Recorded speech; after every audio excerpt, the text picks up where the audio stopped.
Avant de commencer cette vidéo, je tiens à faire une annonce spéciale.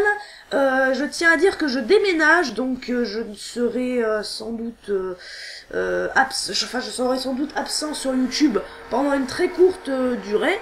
Mais je tiens à vous le dire, voilà, je déménage le 28 octobre. Donc je ne sais pas quand cette vidéo sera mise en ligne précisément, mais il y aura encore quelques vidéos où vous verrez le décor avec le poster de New Super Mario Bros. U, oui. Mais après vous ne verrez plus le même décor avec la webcam, donc ce sera très triste hélas.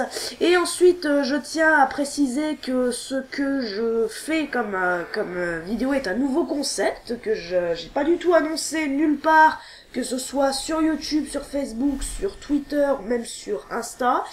Je tiens à dire voilà que c'est une première pour moi de faire une analyse comme celle-ci de comics, une émission de comics. Et que si jamais ça vous plaît, vous pouvez laisser un petit pouce bleu, mais que si ça vous plaît pas, vous pouvez laisser un petit pouce gris, et que vous pouvez me dire ce que vous en penserez juste après la vidéo, dans les commentaires sur ce que je vous laisse avec la vidéo. À bientôt.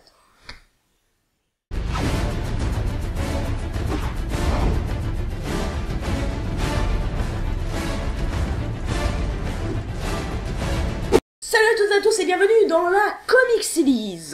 Alors avant toute chose, pour commencer, pour ceux qui se disent comics quoi, et en fait c'est très bien que vous posez cette question parce que je vais enfin pouvoir user de ma salive. Pour changer.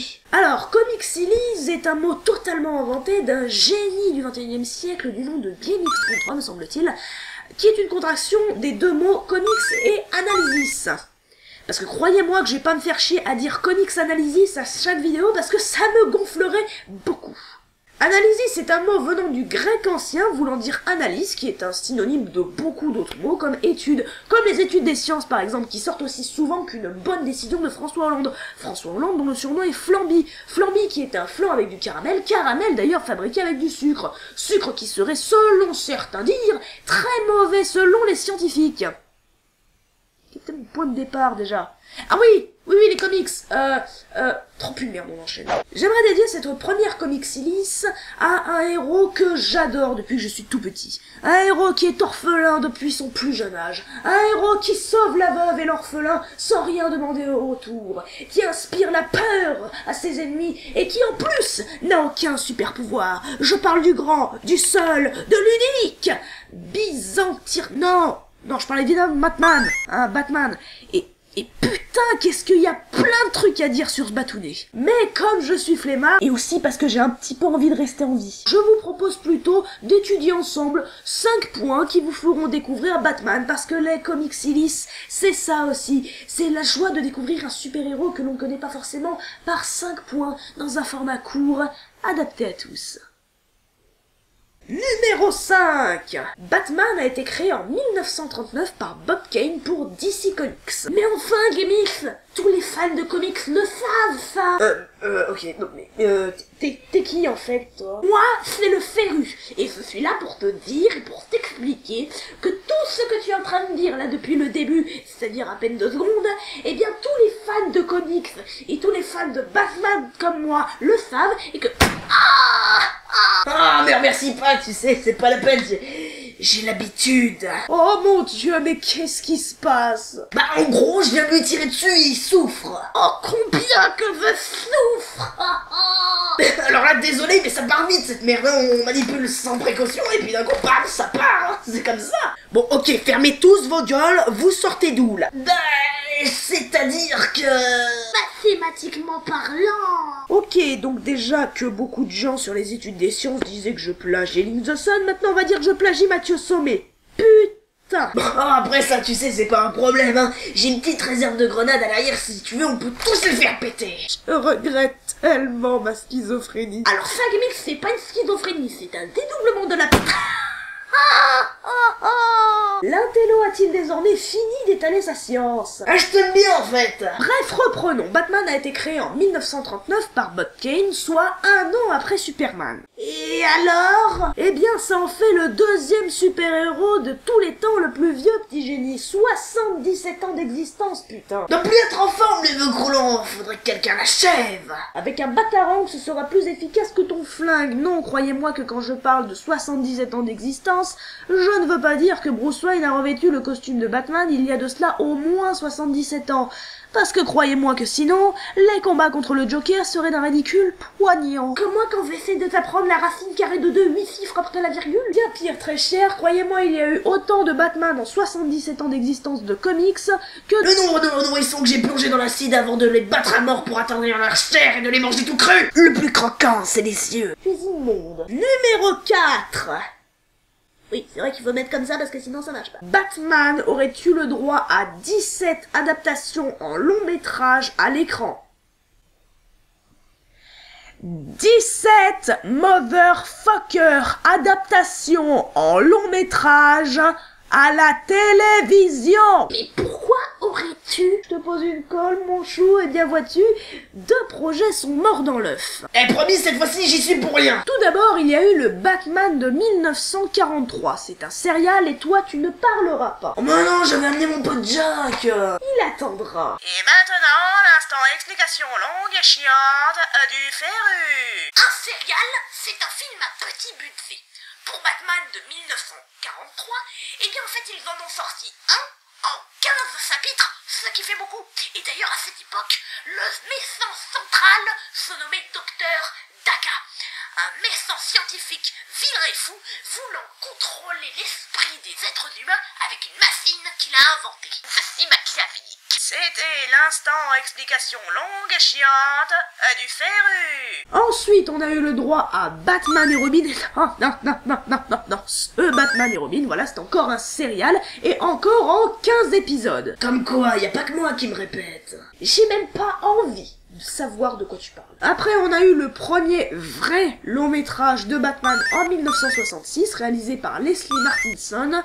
Et pour ceux qui se demandent, oui, je l'ai vu, et oui, je l'adore. Et c'est maintenant qu'on en arrive à la partie un petit peu délicate pour les fans, la partie Burton. Et là, j'interpelle une certaine personne que j'appellerai Clémence pour que vous ne connaissiez pas son prénom. Mais ta gueule, viande à bifle, donc Clémence, je sais que tu regardes, c'est pour toi, let's go. Alors ça, je te le dis dans ma femme, Clémence, ça sent le plan cul foireux. Le premier film de Burton s'appelle tout simplement Batman, sorti en 1989, et a pour acteur Michael Keaton en Batman et Jack Nicholson en Joker. Qui demanda d'ailleurs qu'il reçoive une partie des recettes au box-office et que son salaire, en plus de tout, soit très bien élevé.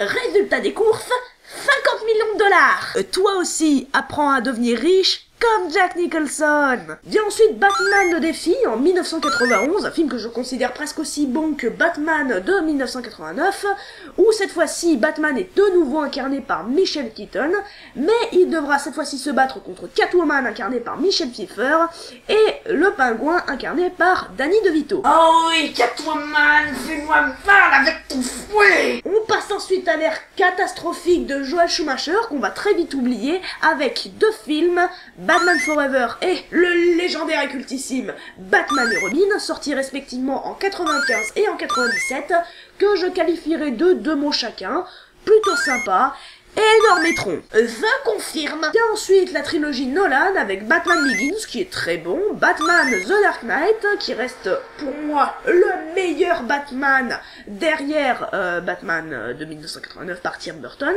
et Batman The Dark Knight Rises qui a voulu camoufler la mort du brillant Heath Ledger, ce qui en fait un film assez médiocre quand on connaît le monsieur. Mais ça reste tout de même meilleur que... Qu'est-ce qui a tué les dinosaures? L'ère glaciaire.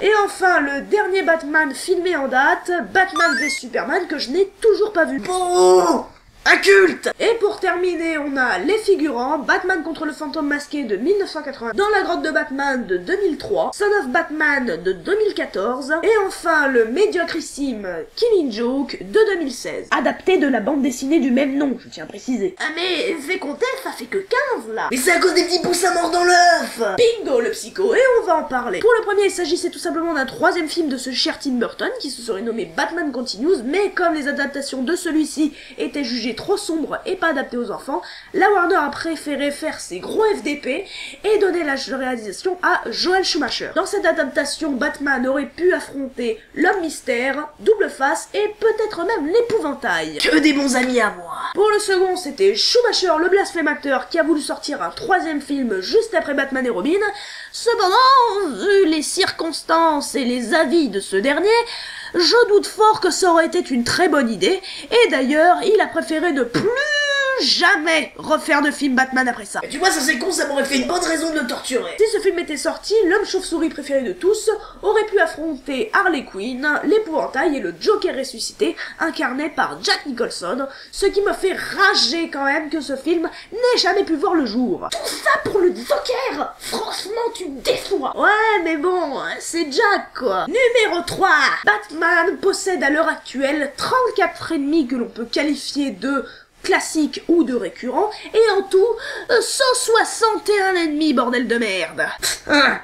Amateur. Mais attends une minute. Quoi encore? Tu comptes la troisième personnalité de Dent comme un méchant à part entière? J'allais justement y venir. Certains diront que le juge fait partie de Double Face, et n'est donc pas un ennemi à part entière, mais pourtant il est très différent de Double Face. Il juge sans pièces, il ne connaît pas sa propre identité, et il veut faire le bien en faisant le mal. Pour résumer en gros, le juge se rapproche plus d'un Joker mélangé à un anarchie qui aurait baisé avec un Ra's al Ghul, plutôt que de Double Face. D'ailleurs, en faisant mes recherches, j'ai trouvé tellement des belles perles que j'ai envie d'en faire un petit top 3, pas chippé des canaris. Les top 3 totalement improvisés.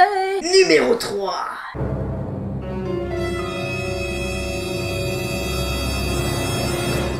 Alors vous vous en doutez maintenant, avec moi ça parle souvent de tueurs en série. Et ça tombe bien parce que vous allez pas être déçus parce que c'est exactement ça. James Gordon Jr. est le fils de James Gordon et le frère de Barbara Gordon. James Gordon Jr. est un tueur en série très connu pour ses crimes, et c'est d'ailleurs lui qui parle à la fin de la BD The Killing Joke, qui est juste ici, si mes sources ne se trompent pas, ou plutôt celle de cet abruti de GameX33. Numéro 2. Là, on s'attaque à du technique, alors c'est moi qui parle. Holman, de son vrai nom Thomas Wayne Jr., oui, Wayne, fait partie de la Terre 3. En gros, la Terre 3, c'est un monde parallèle où les héros sont des vilains et inversement. Dans cet univers, c'est lui qui tue Bruce Wayne et ses parents avec l'aide d'Alfred et devient ainsi Holman. Ouais, les histoires de dimensions, c'est plutôt compliqué. Numéro 1.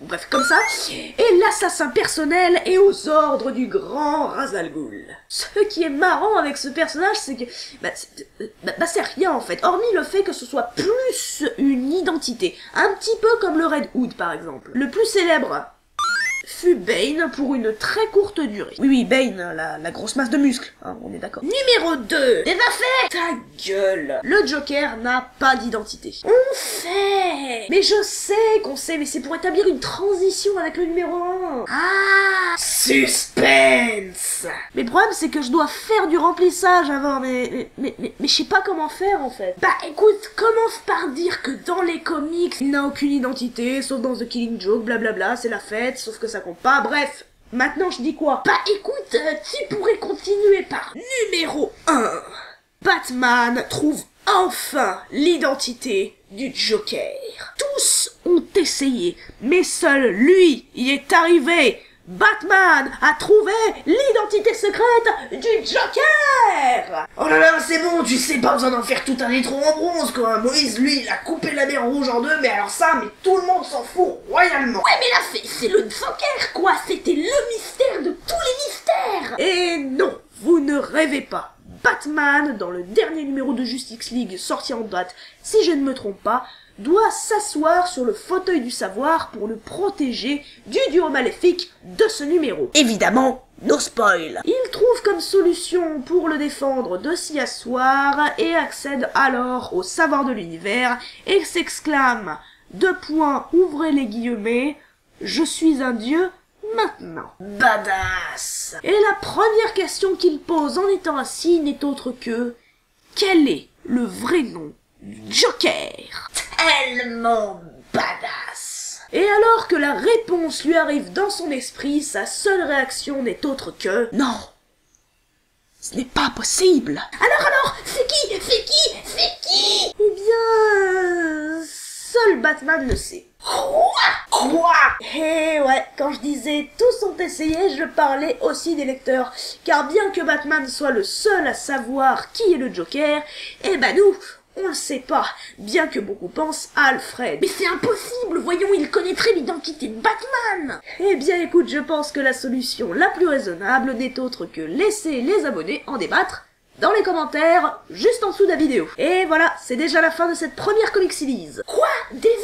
Je commence à apprécier. Au moins comme ça m'aura appris une chose, on sait que ce sera toujours comme ça ton émission à la con. Dites-moi en commentaire quel super-héros vous voudriez voir pour la prochaine fois. Quant à nous écouter, on vous laisse. À bientôt. Sacré gamer.